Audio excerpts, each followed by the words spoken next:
Hi guys, I'm Spoon.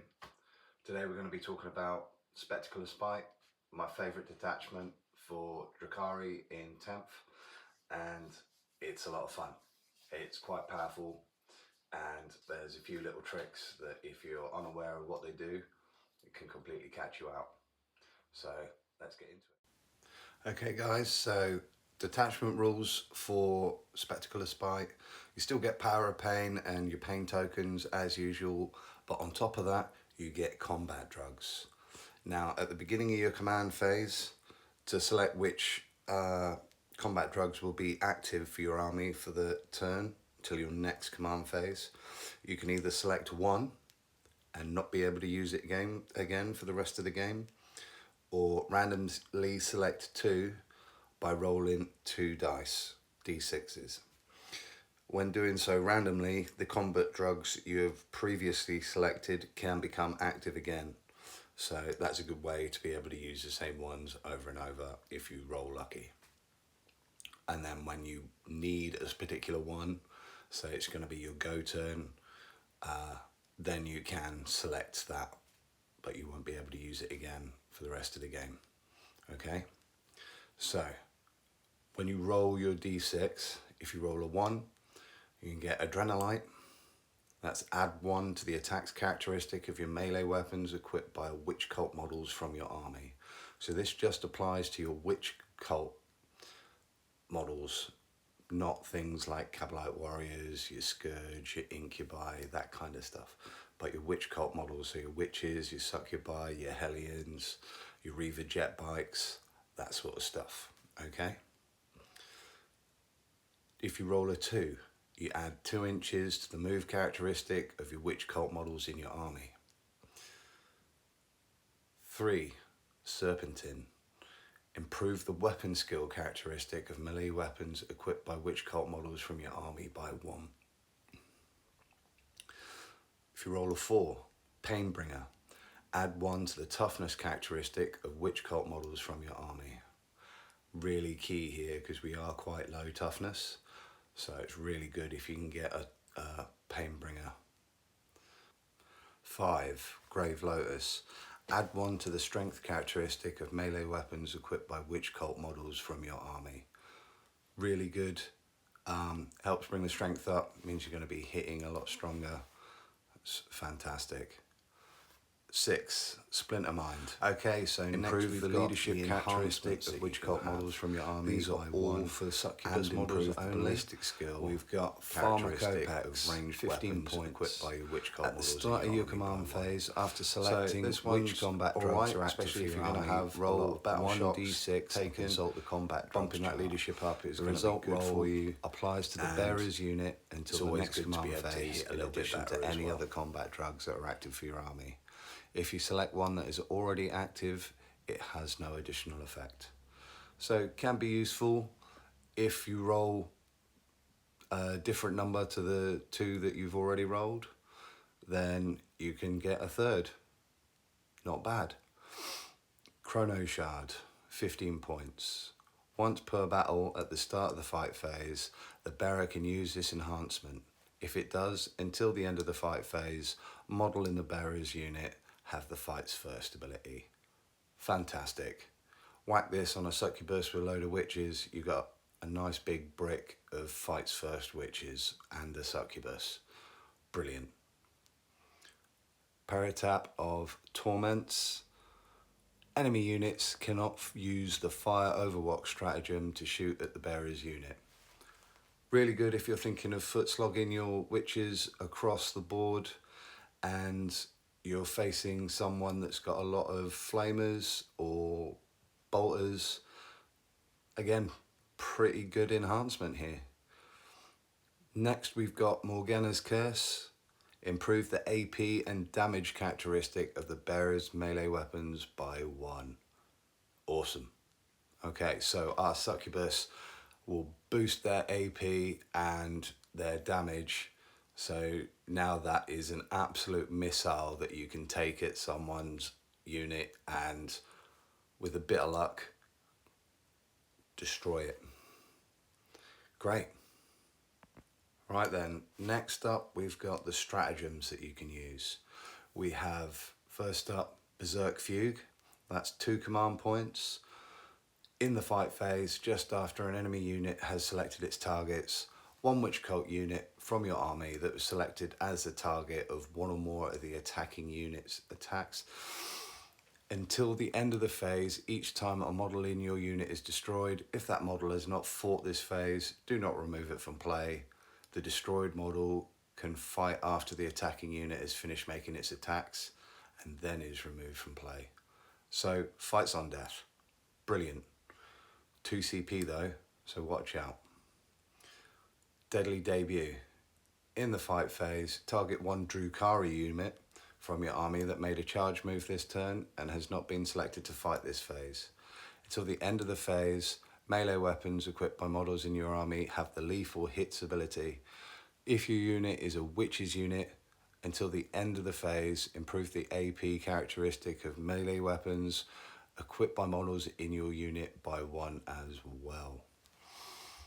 So, lethal hits, and if you're a witch, you gain an extra AP as well. That's going to really bump it up and cause your opponent to really have to make some saves. And if you've got lethal hits, that's just brilliant, to be fair. We'll be saving some CP to be using that for sure. Next, we've got Feigned Weakness. In your movement phase, just after a Drukhari unit from your army falls back. Until the end of the turn, your unit is eligible to shoot and declare a charge in the turn in which it fell back. So, fall back, shoot and charge. Fantastic. Again, gonna be a very useful one to have, so witches can tie stuff up, hopefully not die, and then you can fall back, shoot them, and go back into fighting again. Brilliant. Okay, next up in the stratagems, we have Preternatural Agility. At the start of your movement or charge phase, target one witch cult unit from your army. Until the end of the phase, each time your unit makes a normal, advance, or charge move, you can ignore any or all modifiers to its move characteristic and to advance and charge rolls made for it. And until the end of your turn, each time a model in your unit makes such a move, it can move horizontally through models. When doing so, such a model cannot end within engagement range of such models, but cannot end a normal or advanced move within engagement range of them. So it can move through the models just as long as you don't end up in engagement range of them. Brilliant. If they've got a warlord or a juicy target hiding in the back and you know that you can get close enough to advance and charge through and touch that unit, this is a very useful stratagem to have. Next, we've got a challenge map. This one is my favourite. At the end of your opponent's movement phase, target one witch cult unit from your army that would be able to declare a charge as if it was your charge phase. Select one enemy unit within 9 inches of your unit that was set up on the battlefield this phase or ended a normal or advanced move this phase.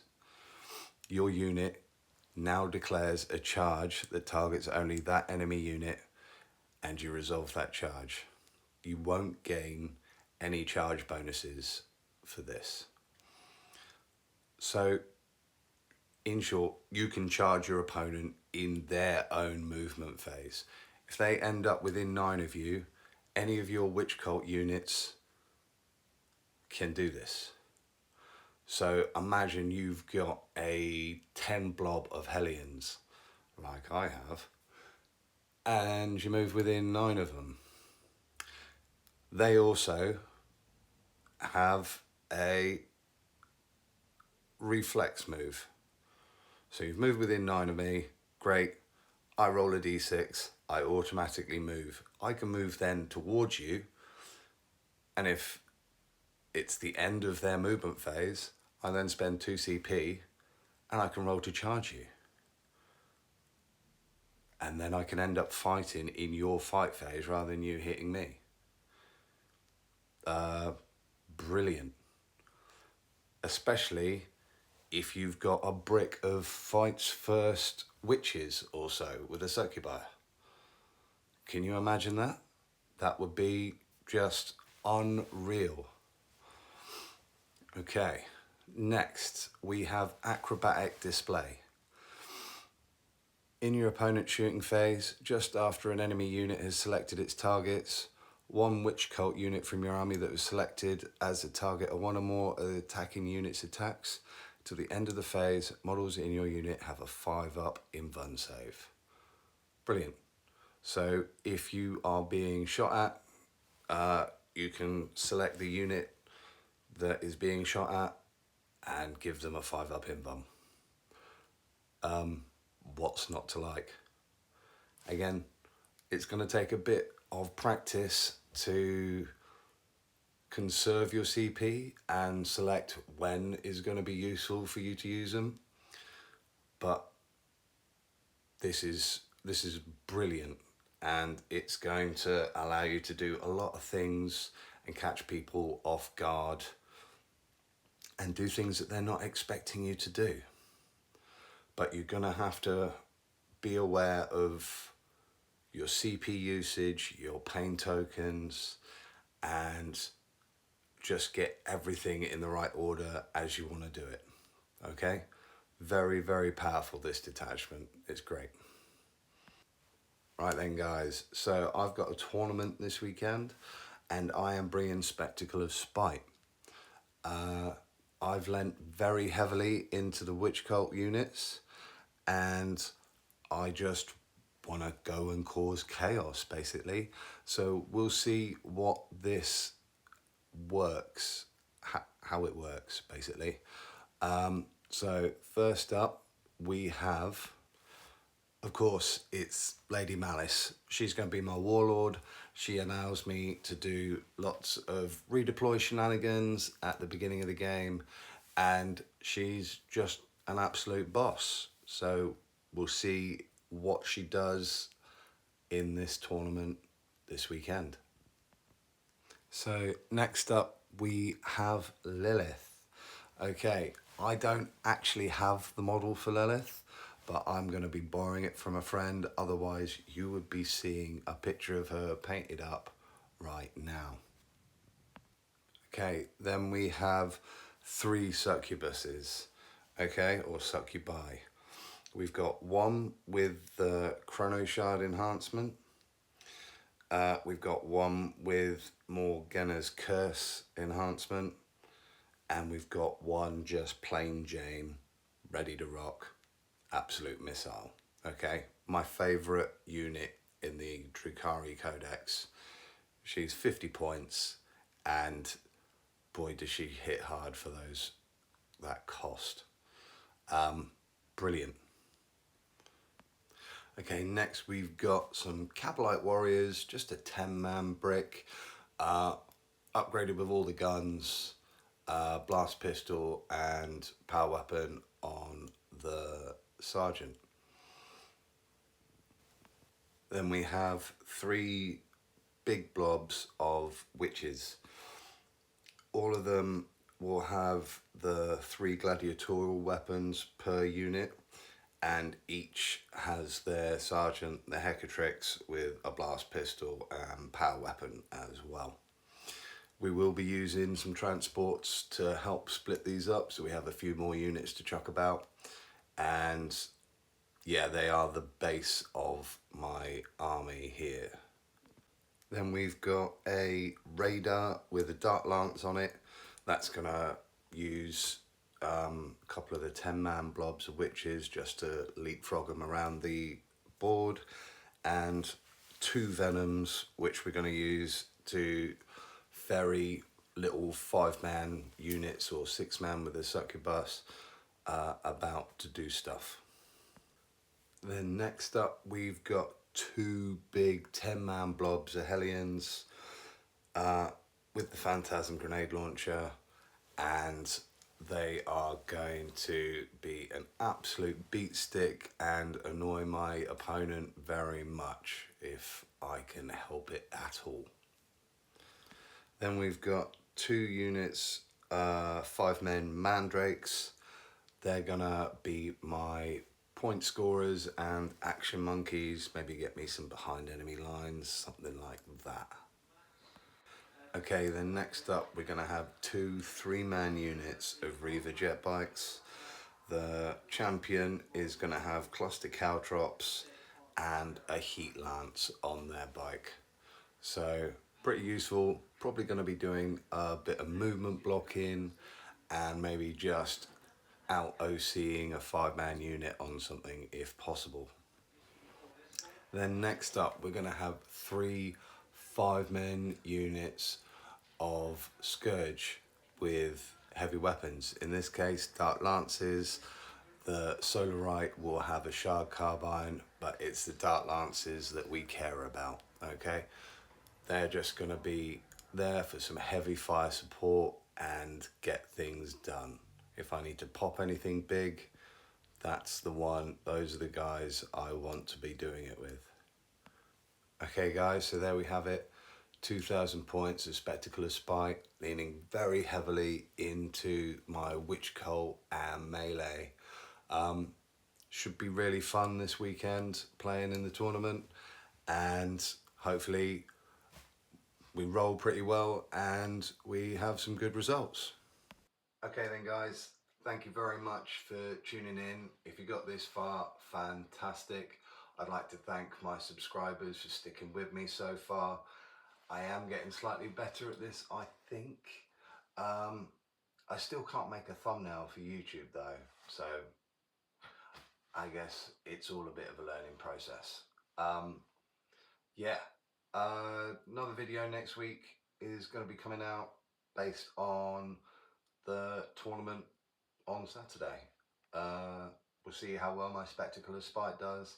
I have a feeling it's going to be an absolute petrol fire, just with everything dead, both sides, probably by turn 3 or 4. But good fun. Quick game's a good game, right? Thanks very much, guys. Keep tuning in, keep subscribing, keep liking and sharing if you can.